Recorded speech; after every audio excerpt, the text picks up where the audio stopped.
L'histoire de l'être humain est un cycle dans tous les sens du terme, et aujourd'hui je vais te le démontrer. Des États se forgent, qui deviennent des empires qui conquièrent et soumettent d'autres peuples par le pouvoir dur, pour ensuite établir une brève période de paix. L'équilibre des pouvoirs se rompt, et éclate une série de nouvelles guerres par lesquelles la géopolitique internationale est reconfigurée. Le XXIe siècle commence avec la Pax Americana, et nous assistons à la façon dont cette période de stabilité est sur le point de se fissurer.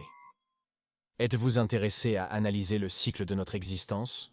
D'accord, alors restez jusqu'à la fin de la vidéo.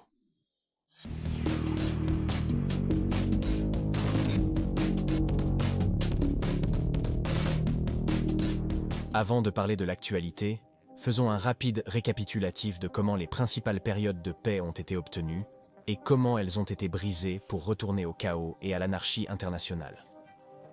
Commençons par la Pax Romana, dont le début est associé à la 4e guerre civile de la République romaine, le prélude à l'ère impériale avec Auguste comme premier empereur.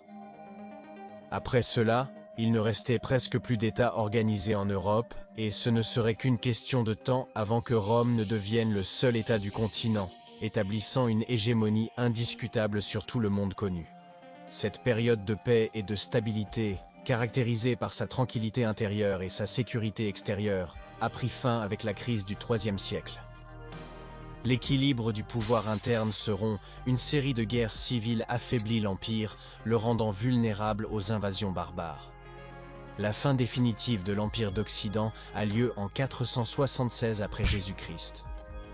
Dans l'Extrême-Orient, il y a également eu différentes périodes de stabilité et de paix durable connues sous le nom de Pax Sinica, où diverses dynasties ont régné pendant des périodes asymétriques.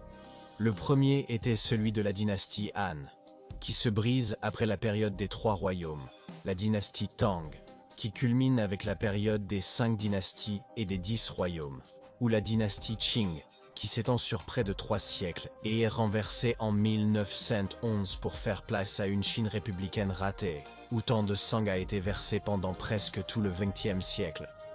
Pendant le Moyen Âge, la Pax Mongolica est remarquable, qui fait référence à la période de stabilité sociale et économique vécue par les différents peuples d'Eurasie qui ont été soumis par l'empire mongol de Gengis Khan, qui s'est étendu de la Corée à la Hongrie, également grâce aux conquêtes de son petit-fils Kublai Khan. Cela a permis à la route de la soie, qui unissait les commerces d'Asie et d'Europe, de fleurir et de se développer entre les XIIIe et XIVe siècles.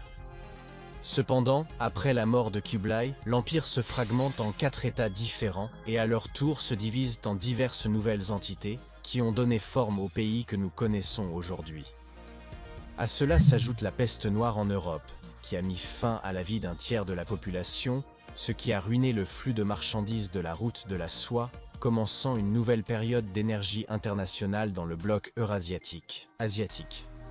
Déjà pendant l'âge moderne, la Pax Hispanica se distingue, qui est associée à l'élévation de l'Empire espagnol après la conquête de divers territoires en Amérique. Cette ère est associée au règne de Philippe III entre 1598 et 1621, au cours de laquelle divers accords de paix ont été signés, comme le traité de Londres avec l'Angleterre, la paix de Berlin avec la France et la trêve de 12 ans avec les Pays-Bas. Le valide de son fils et successeur, Philippe IV, le comte-duc d'Olivar, a montré une politique beaucoup plus agressive, ce qui a conduit à une nouvelle série d'affrontements avec les autres puissances européennes qui se sont étendues au siècle suivant.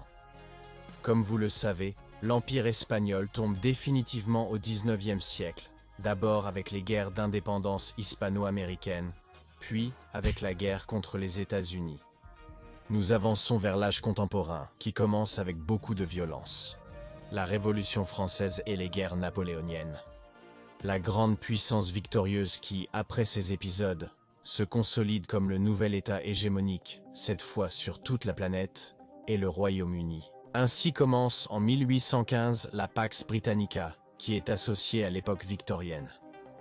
Bien qu'il y ait eu divers conflits et révolutions en Europe au XIXe siècle, de grands progrès ont été réalisés, tels que la révolution industrielle et une grande prospérité économique dans le monde entier. Cependant, l'équilibre des pouvoirs serait à nouveau menacé par l'émergence de nouvelles puissances en Europe qui ont commencé une course aux armements rapides, qui a conduit à l'événement que vous connaissez bien en 1914, la Première Guerre mondiale, avec laquelle se termine la Pax Britannica. Déjà dans un monde globalisé et avec tant de progrès technologiques dans l'industrie de l'armement, nous constatons que le XXe siècle a été un véritable carnage qui a coûté la vie à des dizaines de millions de personnes pendant les guerres mondiales. Après elles, les États-Unis se sont consolidés comme la première superpuissance mondiale et ont commencé la Pax Americana grâce au plan de Marshall et à la création de l'Union européenne, dans un premier temps, uniquement dans le bloc occidental pendant la guerre froide. Après la fin de celle-ci et la dissolution de l'Union soviétique en 1991, la Pax Americana s'est étendue à travers le monde. Et c'est ainsi que nous nous sommes maintenus pendant environ 2 décennies. Mais les choses ont commencé à changer pendant 2010. D'abord, nous voyons l'ascension de nouvelles puissances comme la Chine, ainsi que la résurgence de la Russie, qui menacent à nouveau de rompre l'équilibre des pouvoirs à l'échelle mondiale. Les fissures de cette rupture commencent à se voir avec l'invasion de la Russie en Ukraine, qui est une démonstration claire d'un défi à l'hégémonie des États-Unis, de ses alliés européens et de l'organisation du traité de l'Atlantique Nord.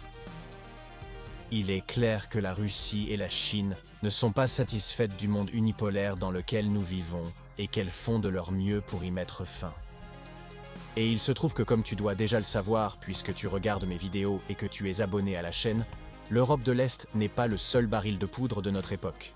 La guerre entre Israël et le Hamas suggère qu'une guerre régionale pourrait éclater à tout moment, où les acteurs locaux sont également alignés avec l'un ou l'autre camp.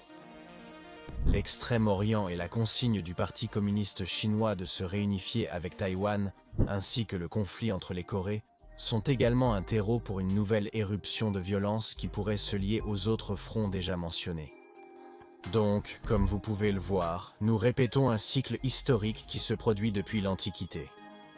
Notre génération est témoin de la façon dont l'équilibre des pouvoirs au sein de la Pax Americana commence à se briser, ce qui pourrait avoir des conséquences dévastatrices non seulement pour les pays potentiellement belligérants possédant des armes nucléaires, mais pour le monde entier.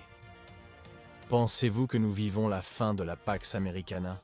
N'oubliez pas de partir votre commentaire et de vous abonner à la chaîne. De plus, je vous laisse dans la description mes réseaux sociaux.